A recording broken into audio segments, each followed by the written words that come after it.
যারা ধৈর্য ধারণ করে আল্লাহ তাদের সঙ্গী, তাদের বন্ধু, তাদের সাথে আছে। ধৈর্য এটা এমন একটা নিয়ামত, এই ধৈর্যের মাধ্যমে বান্দারা সবচেয়ে বড় নিয়ামত আল্লাহর পক্ষ থেকে হাসিল করেছেন। আমরা একটু সবর করতে পারি না, একটু ধৈর্য ধারণ করতে পারি না, অথচ আল্লাহ বলছেন ইন্নাল্লাহা মাআস সাবিরিন, আল্লাহ ধৈর্যকারীদের সাথে আছে। এখন প্রশ্ন আরেকটা, আল্লাহ সাহায্য নেওয়ার সময় দুইটা থেকে নেওয়াছেন, একটা সবর থেকে নেওয়াছেন আর একটা নামাজ থেকে নেওয়াছেন, কিন্তু থাকার বেলায় শুধু বলছেন আপনি সবরকারীদের সাথে আছেন। তার কারণ কি? তার কারণ আমার আল্লাহ কোরআনুল কারীমের আয়াত যদিও বা নবী পাক আলাইহিস সালামের উপরে নাজিল করেছেন, কিন্তু আল্লাহর এই কালামুল্লাহ শরীফের মধ্যে আল্লাহ রব্বুল আলামিন পৃথিবীর সৃষ্টি থেকে শুরু করে পৃথিবীর সমাপ্তি পর্যন্ত, খাতেমা পর্যন্ত, জান্নাতি জান্নাতে যাবে, জাহান্নামী জাহান্নামে যাবে, ওই পর্যন্ত আল্লাহ পাক গোটা সব কিছুর বর্ণনা যেই কালামুল্লাহ শরীফের মধ্যে দিয়েছেন সেটাকে বলা হয় কোরআনুল কারীম। এজন্য দেখেন আল্লাহ বলছেন ইন্নাল্লাহা মাআস সাবিরিন, আল্লাহ ধৈর্যকারীদের সাথে আছে। সাহায্য চাওয়ার সময় নেওয়া হয়েছে দুইটা জিনিস থেকে, একটা সবর আর একটা সালাত। আর থাকার বেলায় বলছেন আমি ধৈর্যকারীদের সাথে আছি, কারণ পৃথিবীর বুকে অনেক নামাজি আছে, অনেকেই ইবাদত বন্দেগী করবে, কিন্তু ধৈর্য সবার ভেতরে থাকবে না, ধৈর্য সবাই রাখতে পারবে না। এজন্য আল্লাহ পাক বলছেন ইন্নাল্লাহা মাআস সাবিরিন, আমি ধৈর্যকারীদের সাথে আছি।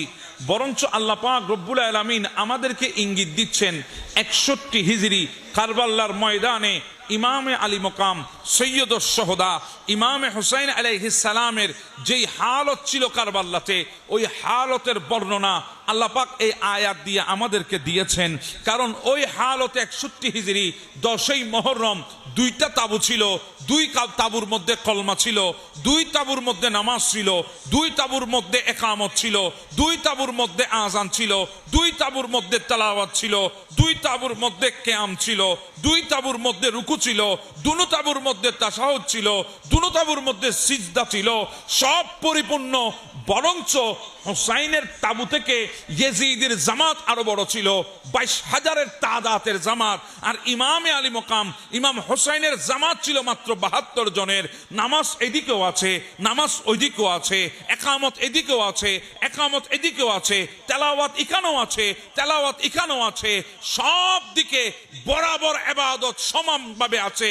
কিন্তু কারবালার ময়দানের মধ্যে যদি জিজ্ঞাসা করা হয়, হে কারবালার আহলে কারবালা, যারা কারবালার ময়দানে উপস্থিত হয়েছেন, এই ময়দানে নামাজ তো ইয়াজিদের কাছেও ছিল, নামাজ তো হুসাইনের তাবুতেও আছে, কিন্তু কারবালার ময়দানে সবর কার সাথে আছে? তখন কারবালার ময়দান থেকে আওয়াজ আসবে 3 দিন পানি নাই, সবর হুসাইনের কাছে আছে, 3 দিন খানা নাই, সবর হুসাইনের কাছে আছে, 3 দিন তাবুর ভেতরে কোনো খানা পিনা ছাড়া, সাহারি ইফতার ছাড়া অনাবরত রোজা রেখে সবর ধারণ করেছে। একদিকে আলী আকবরের লাশ, হোসাইন সবরে আছে, একদিকে কাসেমের লাশ, হোসাইন সবরে আছে, একদিকে মুহাম্মদের লাশ, হোসাইন সবরে আছে, একদিকে আব্বাস আলম বরদারের লাশ, হোসাইন সবরে আছে, একদিকে জাফরের লাশ, হোসাইন সবরে আছে, একদিকে উসমানের লাশ, হোসাইন সবরে আছে, একদিকে আব্দুল্লাহর লাশ, হোসাইন সবরে আছে। এইভাবে লাশের উপর লাশ, রক্তের উপর রক্ত রেখে যিনি ধৈর্য ধারণ করেছে কারবালার ময়দানে, এজন্য আল্লাহ 61 হিজরির ঘটনাকে আমার আল্লাহ অনেক আগে কোরআনে বর্ণনা দিয়ে বলেছেন, এই দুনিয়ার মানুষ ইন্নাল্লাহা মাআস সাবিরিন, আমি আল্লাহ সবরকারী হোসাইনের সাথেই আছি। সুবহানাল্লাহ।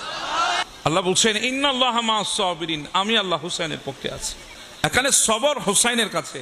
কিয়ামতে ময়দানের মধ্যে আল্লাহ রব্বুল আলামিন সবরকারী বান্দাদেরকে যখন উঠাবেন, সেই সবরকারী বান্দাদের ইমাম হিসাবে যাকে উঠাবেন তিনি হচ্ছেন ইমাম আলী মকাম ইমাম হুসাইন আলাইহিস সালাম।